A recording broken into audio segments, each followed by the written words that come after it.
Hey guys, welcome to source point. This is Rishika and good morning to all of you. अभी हम लोग discuss करने वाले हैं इनसाइट आईएएस के क्विज जो कि हमारे जुलाई मंथ की है। तो बस कुछ टॉपिक्स हम लोग यहाँ पे बची हुई है। कल ये आपकी ये टॉपिक आपकी पूरी कंप्लीट हो जाएगी, ये मैगजीन। तो आज हम लोग देखेंगे रिपोर्ट एंड इंडाइसिस, साथ ही साथ कुछ क्वेश्चंस हम लोग मैप एंड प्लेसेस के देखेंगे।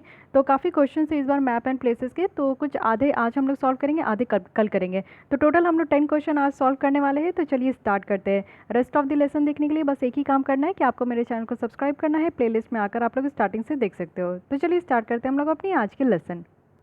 सो फर्स्ट क्वेश्चन स्टार्ट करते हैं।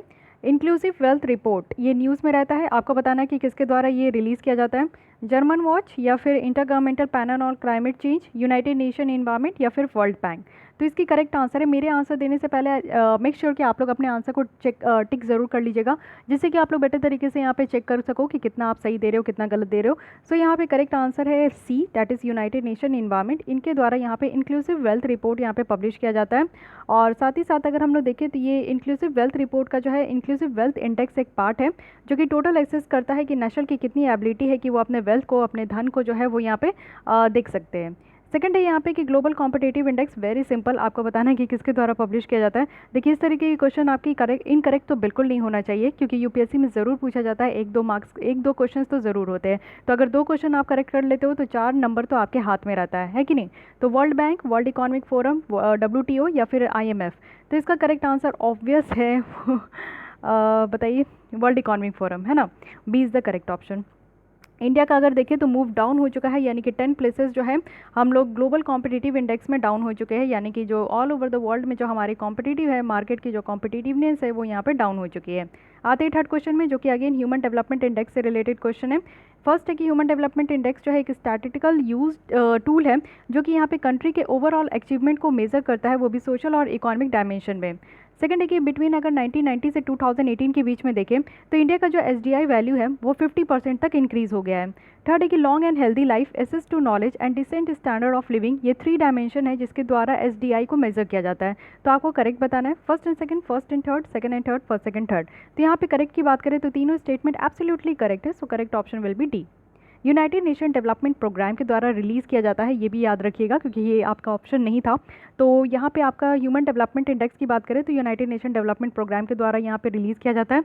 मेनली यहाँ पे आप लोग देखोगे कि 50% तक जो है यहाँ पे आपका इंक्रीज़ हो गया। मे भी आपको सेकंड स्टेटमेंट यहाँ पे इनकरेक्ट लगे, लेकिन फिर भी ये करेक्ट है, इसलिए यहाँ पे मैं बता रही हूँ। ठीक है, आते हैं नेक्स्ट क्वेश्चन की तरफ। हाँ, SDI में देखिए कि इसकी मेन इंडिकेटर क्या क्या है। तो healthy and long and healthy life है, एसेस टू नॉलेज है, डिसेंट स्टैंडर्ड ऑफ लिविंग है। आइए फोर्थ क्वेश्चन की तरफ बढ़ते हैं। ये अगेन आपका दूसरा असेसमेंट है, global forest resource assessment 2020 recently news में था, किसके द्वारा ये पब्लिश किया जाता है। Food and agriculture organisation, United Nation environment, German watch या फिर intergovernmental panel on climate change. तो यहाँ पे ग्लोबल फॉरेस्ट आपका रिसोर्स असेसमेंट से रिलेटेड है। तो यहाँ पे जो करेक्ट आंसर है वो है हमारा food and agriculture organisation, that is A. Global forest assessment resources assessment 2020 ये आपका जो है फूड एंड एग्रीकल्चर ऑर्गेनाइजेशन के द्वारा ये आपका रिलीज़ किया जाता है। साथ ही साथ यहाँ पे स्टेटस देखा जाता है, ट्रेंड देखा जाता है, वो भी मोर देन 60 यहाँ पे जो फॉरेस्ट रिलेटेड वेरिएबल है उसमें यहाँ पे इसको देखा जाता है। इंडिया का रैंक अगर देखें तो ये थर्ड है, यानी कि टॉप 10 कंट्रीज़ में हमारा रैंक यहाँ पे थर्ड है, यानी कि फॉरेस्ट एरिया में हमारे यहाँ बढ़ोतरी हुई है, इसलिए हमारा रैंकिंग यहाँ पे थोड़ा बेटर है। आते हैं नेक्स्ट क्वेश्चन की तरफ। ये मैप और प्लेसेस में काफ़ी इंपॉर्टेंट रहता है। तो सबसे पहले तो आपको वेस्ट एशिया की जो मैप है उसको सही तरीके से रट्टा मार लेना है, बिल्कुल प्रैक्टिस कर करके, क्योंकि देखिए इस तरीके का क्वेश्चन बहुत ही ज़्यादा फ्रिक्वेंटली आपसे पूछा जाएगा कि सीरिया के यहाँ पे कौन कौन सी कंट्री है जो कि बॉर्डर करता है, Saudi Arabia, Iraq, Jordan, Lebanon या फिर टर्की। तो आपको करेक्ट बताना है first second third fourth, first third fourth fifth, second third fourth fifth, first second third fourth fifth. तो यहाँ पे आप लोग देखो कि सीरिया कहाँ है और सऊदी अरेबिया कहाँ है कि नहीं। सऊदी अरेबिया यहाँ है, उसके बाद आपको यहाँ पे सीरिया देखने को मिलेगा, इन दोनों का कोई कनेक्शन नहीं है। फर्स्ट अगर आप हटा देते हो, एलिमिनेट कर देते हो, तो आप लोग डायरेक्टली यहाँ पे आंसर तक पहुँच जाओगे। तो इसी तरीके का सिंपल क्वेश्चन पूछा जाता है, बहुत ज़्यादा टफ यहाँ पे मैप से नहीं पूछा जाता। जैसे आप देख सकते हो कि सीरिया यहाँ है, सीरिया में आप लोग देखो कि कौन कौन है यहाँ पे, ऊपर टर्की है, ये इराक है, जॉर्डन है, इजराइल है, लेबनान है। ओके, तो ध्यान रखिएगा। चलिए आते हैं आगे, और ये है करेक्ट आपको बताना है। फर्स्ट स्टेटमेंट है कि नागालैंड के द्वारा यहाँ पे म्यांमार के साथ बॉर्डर शेयर किया जाता है। सेकंड है कि नागालैंड जो है ये 2 इंडियन स्टेट के साथ बॉर्डर शेयर करते हैं। आर्टिकल 371A जो हमारे संविधान में है वो स्पेशल प्रोविजन देता है नागालैंड को। तो करेक्ट बताना है first and second, first and third, second and third, first second third. तो यहाँ पे अगर हम लोग करेक्ट की बात करें तो फर्स्ट स्टेटमेंट तो बिल्कुल करेक्ट है कि नागालैंड जो है म्यांमार के साथ बॉर्डर शेयर करता है, लेकिन नागालैंड में सिर्फ 2 ही इंडियन स्टेट टच नहीं होता, और भी इंडियन स्टेट है, आगे देखेंगे। और थर्ड बिल्कुल करेक्ट है। So first and third statements are correct, so the correct option will be B. Nagaland में आप देखो कि अरुणाचल प्रदेश के द्वारा नॉर्थ में, आसाम के द्वारा वेस्ट में, मणिपुर के द्वारा साउथ में आपका यहाँ पे, और ईस्ट में जो है वो म्यांमार है। इस तरीके से नागालैंड जो है ना, यानी कि अरुणाचल प्रदेश, आसाम और मणिपुर 3 स्टेट से ये घिरा हुआ है। आर्टिकल 371A की बात करें तो यहाँ पे स्पेशल स्टेटस दिया गया है नागालैंड को, तो इसलिए इसके बारे में भी ध्यान रखना है। Coming to the next question that is on Madagascar. तो यहाँ पे करेक्ट बताना है। फर्स्ट है कि मडागास्कर जो है वर्ल्ड का सेकंड लार्जेस्ट आइलैंड कंट्री है जो कि इंडियन ओशन में लोकेटेड है। सेकंड है कि ट्रॉपिक ऑफ कैप्रिकॉर्न जो है वो मडागास्कर से पास होता है। थर्ड है कि मोजाम्बिक चैनल जो है ये मडागास्कर और मॉरिशस के बीच में आपको लोकेशन देखने को मिलेगा। करेक्ट बताना है first and second, first and third, second only, second and third. तो यहाँ पे आप लोग को ऑप्शन देख के समझ में आ रहा है कि कोई ना कोई स्टेटमेंट यहाँ पे इनकरेक्ट है, तो बस उसी स्टेटमेंट को आपको जो है यहाँ से रफा दफा कर देना है।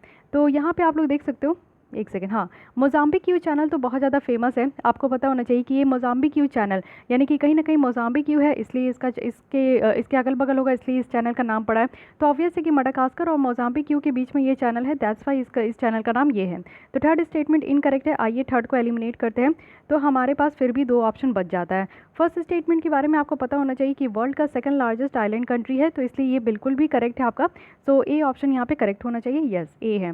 तो यहाँ पे मोजाम्बिक यू जो चैनल है वो आपको देखने को मिलेगा मडागास्कर और मोजाम्बिक यू के बीच में, ठीक है।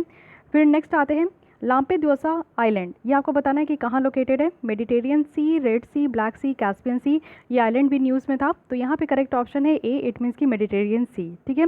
लार्जेस्ट आइलैंड है, इटालियन पेलाजी आइलैंड है ये, तो ये ध्यान रखना है। Coming to the fifth question, India के द्वारा जो बॉर्डर शेयर किया जाता है सॉवरेन कंट्रीज़ के द्वारा, तो आपको यहाँ पे बताना है कि हाँ, क्रोनोलॉजिकल ऑर्डर में आपको यहाँ पे डिसेंडिंग ऑर्डर में यानी कि घटते क्रम में आपको यहाँ पे कंट्रीज़ को अरेंज करना है कि इंडिया के साथ सबसे ज़्यादा लंबा बॉर्डर कौन से कंट्री शेयर करती है, फिर उसके बाद कौन, और लास्ट में आपको बताना है कि सबसे कम जो है किस कंट्री के द्वारा हमारे बॉर्डर को शेयर किया जाता है। तो यहाँ पे बांग्लादेश, चाइना, पाकिस्तान, नेपाल, भूटान, अफगानिस्तान।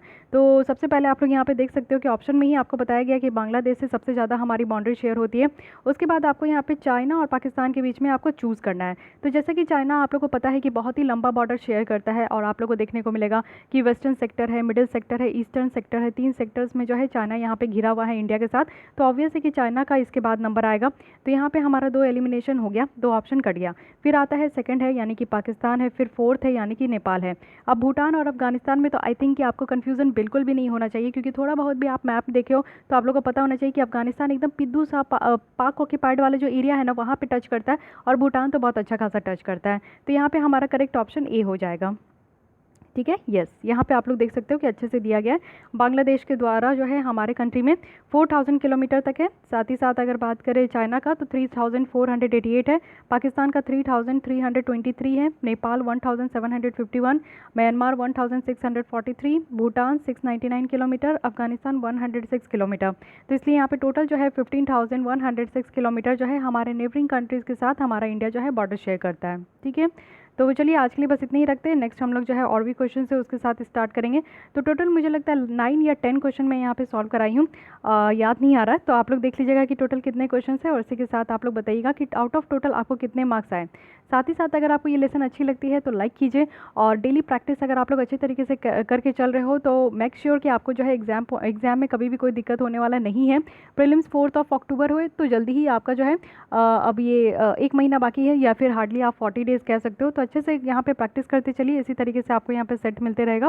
साथ ही और भी आप लोगों को किसी भी तरीके का हेल्प चाहिए तो ज़रूर कमेंट बॉक्स में मुझे बताइएगा, और हो सके तो मेरे चैनल को सब्सक्राइब कर लीजिए अगर आपको अच्छा लगा है तो आप लोग कीजिएगा ही, क्योंकि आगे आने वाले दिनों में आप लोग यहाँ पे कोई भी लेसन को मिस ना कर सको। तो आज के लिए बस इतना ही, थैंक यू।